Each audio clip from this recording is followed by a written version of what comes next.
Hello everyone. आज का हमारा इंग्लिश का टॉपिक है कलरफुल रेनबो। कलरफुल मीन्स रंगीन, रेनबो मीन्स इंद्रधनुष। रंगीन इंद्रधनुष के बारे में आज हम स्टार्टिंग टू एंड पूरा पैराग्राफ रीड करेंगे। उसके बाद हम इसकी मीनिंग देखेंगे कि इस पूरे पैराग्राफ का मीनिंग क्या है with correct pronunciation.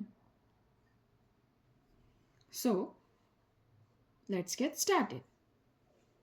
The next day, when Jamie was in school, it began to rain.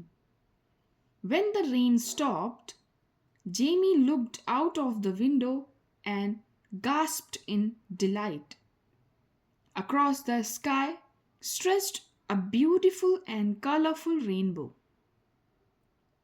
He exclaimed, "What is that? Who put it there?" The educator, Miss Smita, told the children, "It is called a rainbow. You can see it on rainy days, but only if the sun is shining in the sky." Miss Smita showed Jamie and his classmates how rainbows were formed. She took them out in the field and put a prism in the sunlight. A little rainbow became visible at the other end. She said, "The drops of water in the air act like this prism. When sunlight passes through them, rainbows are formed." So, meaning क्या है? The next day, अगले दिन, when Jamie was in school, जब Jamie school में था, it began to rain, बरसात होना शुरू हो जाती है। It began to rain, rain यानी बारिश स्टार्ट हो जाती है, शुरू हो जाती है। when द रेन स्टॉप, जैसे ही बरसात बंद होती है, Jamie looked out of the window, Jamie window खिड़की के बाहर देखता है। एंड गास्प्ड इन डिलाइट, और खुशी के मारे झूम उठता है। डिलाइट मीन्स आनंद यानी खुशी से झूमना, यानी आनंदित होना, खुशी मनाना। गास्प्ड इन डिलाइट, गास्प मीन्स खुशी से झूमना, यानी कैसे हुआ? गास्प का मीनिंग होता है अचानक से, जो सडनली जब भी क्या होता है, जब आप बहुत एक्साइटेड होते हो तो जो आपकी ब्रीदिंग है वो नॉर्मल ना होके या तो बहुत धीमी हो जाती है, या फिर बहुत एक्साइटमेंट में बहुत जल्दी जल्दी जब आप सांस लेते हो, जैसे हाँफना कहते हैं, हाँफने लगते हैं। सो वैसे ही एकदम एक्साइटमेंट में हाँफते हुए अचानक से जब देखता है विंडो के बाहर, खिड़की के बाहर, तो झूम उठता है। गास्प्ड इन डिलाइट, खुशी के मारे झूम उठता है। Across the sky stretched a beautiful and colourful rainbow, आसमान में बहुत ही सुंदर और रंगीन रेनबो यानी कि इंद्रधनुष फैला हुआ था। स्ट्रेच मतलब फैला हुआ होना, स्ट्रेच खींचना, फैलाना। तो क्या हुआ था? Across the sky, across means आगे की ओर या आर पार। क्या होता है? The across the sky stretched a beautiful and colourful rainbow, आर पार क्या होता है? बहुत ही सुंदर और रंगीन रेनबो फैला हुआ था। He exclaimed, "What is that?" Exclaimed meaning होता है कहना। कैसे? जब आप सडनली किसी से कुछ देखकर पूछते हो, वैसा वाला रिएक्शन, एक्सक्लेम। वो कहता है What is that? वो क्या है? Who put it there? इसे वहां पर किसने रखा है? किसने उसे वहां पर रखा है?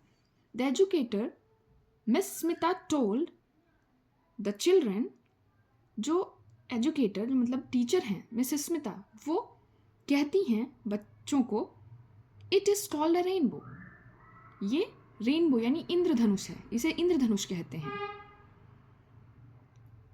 You can see it only in rainy days, आप इसे सिर्फ रेनी डेज बरसात के मौसम में देख सकते हो। You can see it on rainy days, आप इसे बरसात के मौसम में देख सकते हो। But only if the sun is shining in the sky, लेकिन सिर्फ जब आसमान में जो सूर्य है, सन है, वो चमकता हुआ दिखाई देगा। आप देख सकते हो only if the sun is, जब सूरज क्या हो, चमक रहा हो आसमान में। Miss Smita showed Jamie and his classmates how rainbows were formed.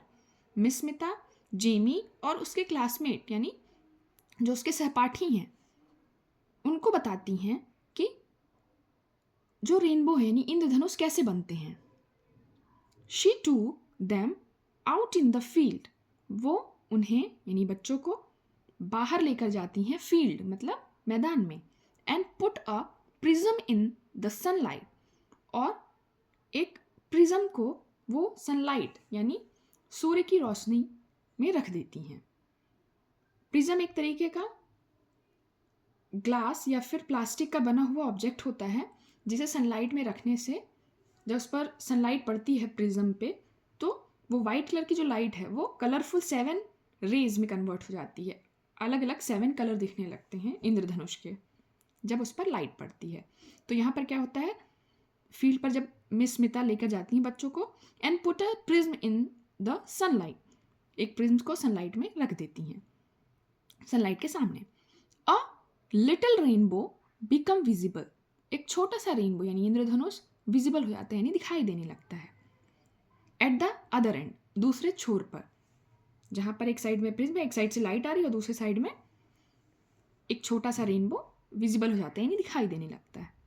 She said the drops of water in the air act like this prism. She said, वो कहती हैं, the drops of water in the air, हवा में जो पानी की बूंदें हैं वो प्रिज्म की तरह, जो प्रिज्म है, जो ऑब्जेक्ट रखा गया था उसकी तरह काम करती हैं। यानी हवा में जो पानी की बूंदें हैं वो इसी प्रिज्म की तरह काम करती हैं, जिसकी वजह से क्या होता है, जो अलग अलग कलर दिखाई देते हैं हमें विदाउट प्रिज्म, वो दिखता है। When sunlight passes through them, जब सनलाइट पास होती है यानी गुजरती है उनसे, रेनबोज आर फॉर्म्ड, तब क्या होता है, रेनबो बनता है। When sunlight passes through them, जब सनलाइट पास होती है उन्हीं ड्रॉप ऑफ वाटर से, तब क्या होता है, रेनबोज आर फॉर्म्ड, तब रेनबोज बनते हैं यानी इंद्रधनुष बनते हैं। सो आज का हमारा ये टॉपिक यहीं पर एंड होता है। Till then, thank you.